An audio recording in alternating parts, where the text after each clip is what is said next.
Oke, Assalamualaikum warahmatullahi wabarakatuh. Kembali lagi di RYD31 Media. Oke bro, jadi pada video kali ini saya pengen bahas tentang pembalap Indonesia yang sebenarnya orang juga udah tahu. Pembalap Indonesia tuh banyak yang berbakat namun minim banget support hingga bisa mengantarkan mereka menuju ke MotoGP ataupun World Superbike. Benar gak sih? Ya, ini coba kita bahas santai-santai aja, opini-opini santai di hari ini, di hari Kamis tanggal berapa? 31 Agustus 2023 ya. Jadi gini bre, kalau menurut saya pribadi benar itu perkataan-perkataan seperti itu yang menyatakan bahwa pembalap Indonesia tuh banyak banget dan sebenarnya Indonesia tuh nggak kehabisan pembalap. Namun minim banget support yang didapat oleh mereka ya, seperti itu ya. Mungkin yang kita tahu ya, generasi sekarang yang kita tahu adalah Mario Shiraji yang sebelumnya dari bawah itu oleh Yamaha, kemudian dia juga pindah ke Honda, dan dari Honda itu dia bisa mengikuti beberapa ajang hingga sekarang ke Moto3 World Championship. Terus generasi sekarang lagi mungkin berharap Vedega Pratama yang disupport oleh Honda juga, dan berharap bisa naik step by step hingga ke Moto3 ataupun MotoGP. Dari Yamaha ada Aldi Satya Mahendra dan juga ada sebelumnya kakaknya Galang Hendra Pratama. Kalau kita flashback ke zaman dulu lagi mungkin lebih banyak lagi, dan ada beberapa nama yang mungkin kita juga masih cukup ingat. Aduh, suara pesawat ini. Ada fitur super thanks atau terima kasih, kalian bisa mendonasikan uang kalian yang bingung mau dikemanain kepada RYD31 Media.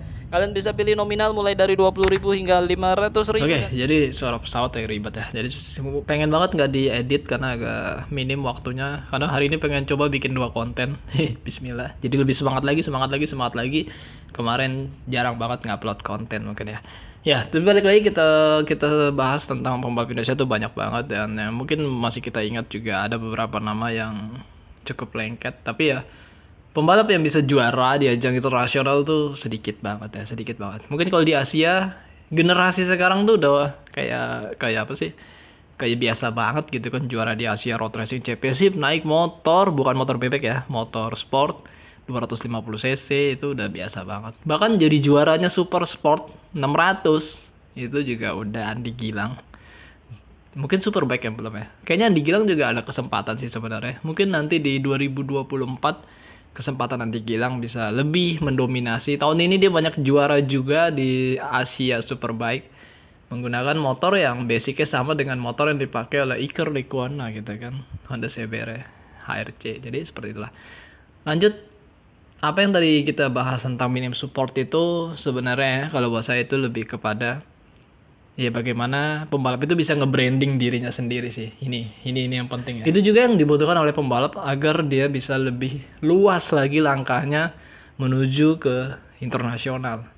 Jadi ya mungkin ada support dari beberapa pabrikan, tapi ya kalau dia bisa nge-branding diri mereka sendiri ya it's okay, dan tanpa disupport pabrikan dengan sponsor yang jelas. Indonesia memiliki sponsor banyak yang sudah serius ke MotoGP, ke MotoGP, paham lah ya, sponsor Indonesia banyak. Intinya dari kecil mereka mungkin harus belajar nge-branding diri ya, bukan caper ya, tapi nge-branding itu dengan prestasi juga, dengan kemampuan, dengan skill, dan mereka harus bisa melebarkan sayap, mencari support gitu kan, tanpa harus bergantung kepada support satu pabrikan gitu kan. Ngomongnya sampai berat, satu pabrikan. Jadi kalau bisa kan langkahnya lebih luas. Itu yang didapatkan pembalap-pembalap Italia, Eropa, Spanyol lebih utama. Mereka begitu dari kecil, mungkin mereka menggunakan motor ini, motor itu. Mungkin ada support juga dari pabrikan. Tapi lebih banyak mereka dapat support tuh dari bukan pabrikan ya, lebih mungkin ke oli, terus juga minuman, segala macam. Tapi akhirnya dari situ mereka bisa ngelebarin sayap gitu kan, dan brand itu kan bisa masuk ke pabrikan apa aja umumnya seperti itu, dan akhirnya lebih panjang langkahnya untuk bisa pindah dari tim ini ke sana, tim itu ke sana. Mudah-mudahan ya ada nanti ke depannya pembalap Indonesia yang bakal seperti itu. Harapan kita gitu, cuma penonton doang. Jadi nggak yang stuck satu pabrikan habis itu udah pindah, nggak bisa pulang ke Indonesia, pulang ke Asia dengan balapan Asia. Pengennya sih nggak gitu ya, pengennya.